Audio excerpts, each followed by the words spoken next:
ತುದಿ ಮುಚ್ಚಿದ ಕೆಂಡದಂತಹ ಪರಿಸ್ಥಿತಿ ಇದ್ದಂತಹ ಕೆರಗೋಡು ಇವತ್ತು ಮತ್ತೊಂದು ಸುತ್ತಿನ ಸಂಘರ್ಷಕ್ಕೆ ಸಾಕ್ಷಿಯಾಗುತ್ತಾ ಅನ್ನೋ ಪ್ರಶ್ನೆ ಇದೆ.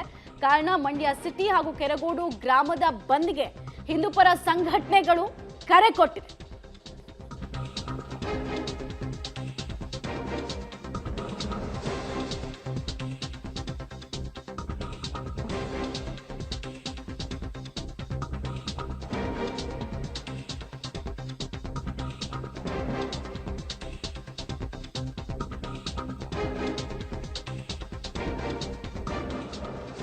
ಮಂಡ್ಯ ಬಂದ್ನಿಂದ ಬಿಜೆಪಿ ಹಾಗೂ ಜೆಡಿಎಸ್ನವರು ದೂರ ಸಾಗಿದ್ದಾರೆ. ಅಂದ್ರೆ ಅಂತರ ಕಾಯ್ದುಕೊಳ್ತಾ ಇದ್ದಾರೆ. ಕೇವಲ ಪ್ರತಿಭಟನೆಯಲ್ಲಿ ನಾವು ಪಾಲ್ಗೊಳ್ತೀವಿ ಅಂದ್ರೆ ರ್ಯಾಲಿಯಲ್ಲಿ ಪಾಲ್ಗೊಳ್ತೀವಿ ಅಂತ ಹೇಳ್ತಾ ಇದ್ದಾರೆ. ಇನ್ನೊಂದು ಕಡೆಗೆ ಎಂದಿನಂತೆ ಜನಜೀವನ ಸಾಗ್ತಾ ಇದೆಯಾ ಅನ್ನೋ ಪ್ರಶ್ನೆ ಕೂಡ ಉದ್ಭವಿಸುತ್ತೆ. ಕಾರಣ ಹೋಟೆಲ್ಗಳು ಓಪನ್ ಆಗಿದೆ, ಕೆಎಸ್ಆರ್ಟಿಸಿ ಬಸ್ ಸಂಚಾರ ಇದೆ ಅನ್ನೋದು ಕಂಡು ಬರ್ತಾ ಇದೆ. ಹಾಲು ಜೊತೆಗೆ ತರಕಾರಿ ಅಂಗಡಿಗಳೆಲ್ಲವೂ ಕೂಡ ಎಂದಿನಂತೆ ಕಾರ್ಯವನ್ನು ನಿರ್ವಹಿಸ್ತಾ ಇದೆ. ಬಟ್ ಕಮರ್ಷಿಯಲ್ ಆಕ್ಟಿವಿಟೀಸ್ ಅಂದ್ರೆ ಆ ಚಟುವಟಿಕೆಗಳು, ವಾಣಿಜ್ಯ ಚಟುವಟಿಕೆಗಳು 9 ಗಂಟೆಯ ನಂತರವೂ ಹೀಗೆ ಸಾಗಿದ್ರೆ ಬಂದ್ಗೆ ಯಶಸ್ಸು, ಹಿಂದಿನ ಉತ್ಸಾಹ, ಹಿಂದಿನ ಬೆಂಬಲದ ರೀತಿ ಜನ ಈ ಬಂದ್ಗೆ ಕೊಟ್ಟಿಲ್ಲ ಅನ್ನೋದು ಗೊತ್ತಾಗುತ್ತೆ. ಒಂದು ವೇಳೆ ಕೊಟ್ಟರು ಕೂಡ ಗೊತ್ತಾಗುತ್ತೆ. ಸೊ ನೈಜ ಚಿತ್ರಣ ಗೊತ್ತಾಗೋದಕ್ಕೆ ಬಾಕಿ ಇರೋದು ಆಲ್ಮೋಸ್ಟ್ 1 ಗಂಟೆ ಮಾತ್ರ.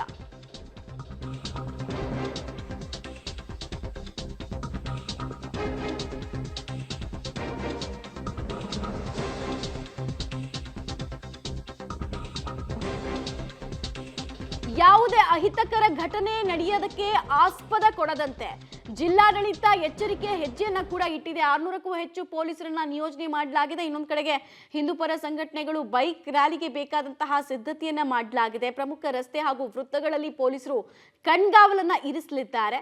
ಮಂಡ್ಯ ಬಂದ್ಗಾಗಿ ಈಗ ಹಿಂದೂಪರ ಸಂಘಟನೆಗಳ ಹೋರಾಟ ಕಂಟಿನ್ಯೂ ಆಗ್ತಾ ಇದೆ. ಡೀಟೇಲ್ಸ್ ಕೊಡ್ತಾರೆ, ನೇರ ಸಂಪರ್ಕದಲ್ಲಿ ಜಾಯಿನ್ ಆಗ್ತಾ ಇದ್ದಾರೆ ರೋಹಿತ್. ಸದ್ಯ 8 ಗಂಟೆಯ ಚಿತ್ರಣ ಮಂಡ್ಯದಲ್ಲಿ ಕೆರಗೋಡು ಗ್ರಾಮದಲ್ಲಿ ಹೇಗೆ ಕಂಡು ಬರ್ತಾ ಇದೆ? ಜನರ ಬೆಂಬಲ ಬಂದ್ಗೆ ಕಾಣಿಸ್ತಾ ಇದೆಯಾ ಅಥವಾ ಇನ್ನೂ 1 ಅವರ್ ವೇಟ್ ಮಾಡಬೇಕಾ ನಮಗೆ ಆಕ್ಚುಯಲ್ ಚಿತ್ರಣ ಗೊತ್ತಾಗೋದಕ್ಕೆ? ಏನೇನು ಡೀಟೇಲ್ಸ್ ಕೊಡ್ತೀರಿ?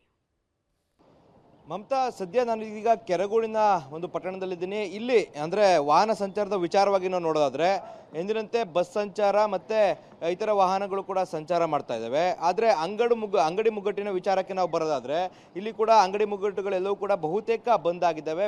ಕೇವಲ ಬೇಸಿಕ್ ನೀಡ್ ಹಾಲು ಮತ್ತು ತರಕಾರಿ ಈ ರೀತಿ ಅಂಗಡಿಗಳು ಮಾತ್ರ ಒಂದಷ್ಟು ಓಪನ್ ಆಗಿದ್ದಾವೆ. ಅದನ್ನು ಹೊರತುಪಡಿಸಿ ವಾಣಿಜ್ಯ ವಹಿವಾಟಿನ ಅಂಗಡಿಗಳೆಲ್ಲವೂ ಕೂಡ ಸದ್ಯದ ಮಟ್ಟಿಗೆ ಬಂದ್ ಆಗಿರುವಂಥದ್ದು. ಹೋಟೆಲ್ಗಳು ಯಾವುವು ಕೂಡ ಇಲ್ಲ, ಎಲ್ಲವೂ ಕೂಡ ಬಂದ್ ಆಗಿದ್ದಾವೆ. ಇಲ್ಲಿನ ಚಿತ್ರಣಗಳನ್ನು ಕೂಡ ಗಮನಿಸಬಹುದಾಗಿರುವಂಥದ್ದು. ಅಂಗಡಿಗಳು ಬಾಗಿಲನ್ನು ಹಾಕಿದ್ದಾವೆ. ಬೇಸಿಕ್ ನೀಡ್ಗಳು ಮಾತ್ರ ಇಲ್ಲಿರುವಂಥದ್ದು. ಇನ್ನೇನು ಕೆಲವೇ 9 ಗಂಟೆ ಹೊತ್ತಿಗೆ ಈ ಒಂದು ಸ್ಥಳಕ್ಕೆ ಪ್ರತಿಭಟನಾಕಾರರು ಬರ್ತಾರೆ. ಒಂದಷ್ಟು ಅಂಗಡಿಗಳು ತೆರೆದಿದ್ರೆ ಅವನು ಕೂಡ ಮುಚ್ಚಿಸುವಂಥ ಕೆಲಸಗಳನ್ನು ಕೂಡ ಮಾಡ್ತೀವಿ ಅಂತೇಳಿ ಕೂಡ ಈಗಾಗಲೇ ಪ್ರತಿಭಟನಾಕಾರರು ಹೇಳಿರುವಂಥದ್ದು. ಈ ನಿಟ್ಟಿನಲ್ಲಿ ಯಾವುದೇ ರೀತಿಯಾದಂಥ ಅಹಿತಕರ ಘಟನೆಗಳು ಜರುಗಬಾರ್ದು ಅನ್ನೋ ನಿಟ್ಟಿನಲ್ಲಿ ಕೆರಗೋಡಿನ ಅದ್ಯಂತಲೂ ಕೂಡ ಪೊಲೀಸ್ ಭದ್ರತೆಯನ್ನು ಹಾಕಿರುವಂಥದ್ದು.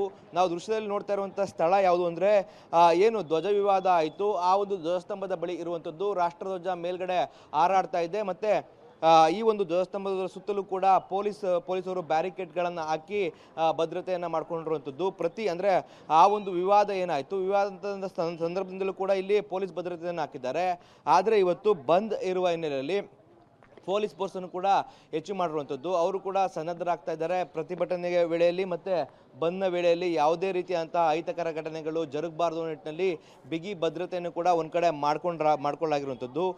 9 ಗಂಟೆ ಹೊತ್ತಿಗೆ ಹಿಂದೂಪರ ಸಂಘಟನೆಯ ಕಾರ್ಯಕರ್ತರೆಲ್ಲರೂ ಕೂಡ ಇಲ್ಲಿ ಬಂದು ಅಸೆಂಬಲ್ ಆಗ್ತಾರೆ. ಬಳಿಕವಾಗಿ ಇಲ್ಲಿರುವಂತಹ ಶ್ರೀರಾಮನ ಮಂದಿರಕ್ಕೆ ಒಂದು ಪೂಜೆಯನ್ನು ಮಾಡಿ ಬಳಿಕವಾಗಿ ಬೈಕ್ ರ್ಯಾಲಿಯ ಮೂಲಕವಾಗಿ ಮಂಡ್ಯಗೆ ಹೋಗ್ತಾರೆ. ಮಂಡ್ಯದ ಸಿಲ್ವರ್ ಜುಬ್ಲಿ ಪಾರ್ಕ್ನಲ್ಲಿರುವಂತಹ ಹನುಮಂತನ ದೇವಸ್ಥಾನದಲ್ಲಿ ಪೂಜೆ ಮಾಡಿ ಬಳಿಕವಾಗಿ ಜಿಲ್ಲಾಧಿಕಾರಿಗಳ ಕಚೇರಿಯವರೆಗೆ ಪ್ರತಿಭಟನಾ ಮೆರವಣಿಗೆಯನ್ನು ಹೋಗ್ತಾರೆ. ತದನಂತರ ಜಿಲ್ಲಾಧಿಕಾರಿಗಳ ಕಚೇರಿಯಲ್ಲಿ ಏನು ಹನುಮಾನ್ ಚಾಲೀಸ್ನ ಪಠನೆ ಮಾಡ್ತಾರೆ. ನಮಗೆ ಕೆರಗೋಡಿನ ಧ್ವಜಸ್ತಂಭದಲ್ಲಿ ಮತ್ತೆ ಹನುಮಂತನ ಒಂದು ಧ್ವಜವನ್ನು ಹಾರಾಟ ಮಾಡೋಕ್ಕೆ ಅವಕಾಶ ಕೊಡಲೇಬೇಕು ಅನ್ನೋ ನಿಟ್ಟಿನಲ್ಲಿ ಕೂಡ ಜಿಲ್ಲಾಧಿಕಾರಿಗಳ ಕಚೇರಿ ಬಳಿ ಆಗ್ರಹ ಮಾಡ್ತಾರೆ. ಅಲ್ಲಿಗೆ ಈ ಒಂದು ಬಂದ್ನ ಪ್ರತಿಭಟನೆ ಮುಕ್ತಾಯವಾಗುತ್ತೆ. ಸದ್ಯದ ಪರಿಸ್ಥಿತಿಯಲ್ಲಿ ಕೆರಗೋಡಿನಲ್ಲಿ ಅಂಗಡಿ ಮುಗ್ಗಟ್ಟುಗಳೆಲ್ಲವೂ ಕೂಡ ಬಂದ್ ಆಗಿದ್ದಾವೆ. ಕೇವಲ ಬೇಸಿಕ್ ನೀಡ್ಗಳು ಮಾತ್ರ ಓಪನ್ ಇರುವಂಥದ್ದು. ಜೊತೆಗೆ ವಾಹನ ಸಂಚಾರವು ಕೂಡ ಎಂದಿನಂತೆ ಓಡಾಡ್ತಾ ಇರುವಂಥದ್ದು. 9 ಗಂಟೆಯ ನಂತರ ಬಂದ್ನ ಚಿತ್ರಣ ಹೇಗಿರುತ್ತೆ ಅನ್ನೋದನ್ನ ಕಾದು ನೋಡಬೇಕಾಗಿರುವಂಥದ್ದು. ಮಮತಾ.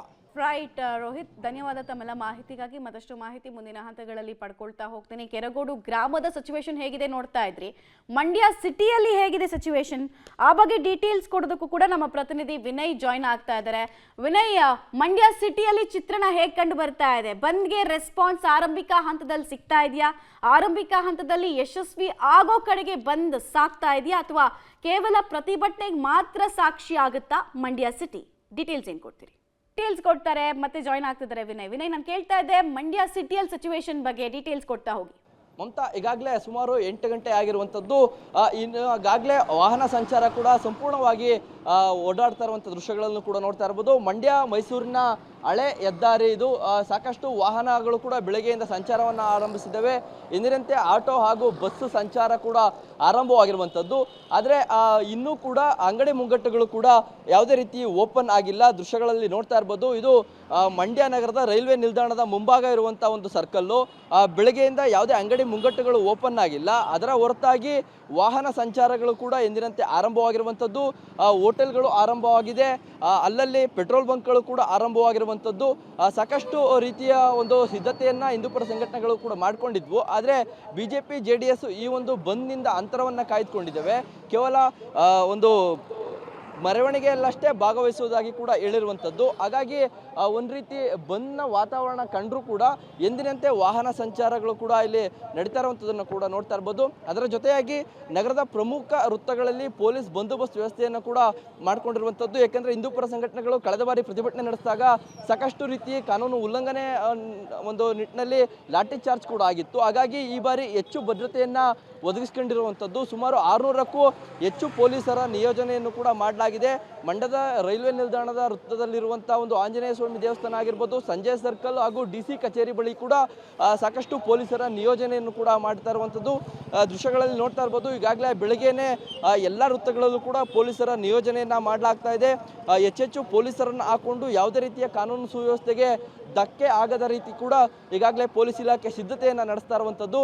ಸಾಕಷ್ಟು ಯಾಕಂದ್ರೆ ಸುಮಾರು 1000ಕ್ಕೂ ಹೆಚ್ಚು ಹಿಂದೂಪರ ಕಾರ್ಯಕರ್ತರು ಈ ಒಂದು ದೇವಸ್ಥಾನದ ಬಳಿಯಿಂದ DC ಕಚೇರಿವರೆಗೂ ಕೂಡ ಮೆರವಣಿಗೆಯನ್ನು ತೆರಳುತ್ತಾರೆ. ಹಾಗಾಗಿ ಆ ಒಂದು ಮೆರವಣಿಗೆಗೆ ಬೇಕಾದಂತಹ ಸಿದ್ಧತೆಗಳನ್ನು ಕೂಡ ಇಲ್ಲಿ ಮಾಡಿಕೊಂಡಿರುವಂಥದ್ದು. ಬಿಗಿ ಪೊಲೀಸ್ ಬಂದೋಬಸ್ತ್ ವ್ಯವಸ್ಥೆಯಲ್ಲಿ ಇವತ್ತಿನ ಒಂದು ಹಿಂದೂಪರ ಕಾರ್ಯಕರ್ತರ ಒಂದು ಮೆರವಣಿಗೆ ಕೂಡ ನಡೀತಾ ಇರುವಂಥದ್ದು. ಮಮತಾ, ಧನ್ಯವಾದ ವಿನಯ್ ತಮ್ಮೆಲ್ಲ ಮಾಹಿತಿಗಾಗಿ.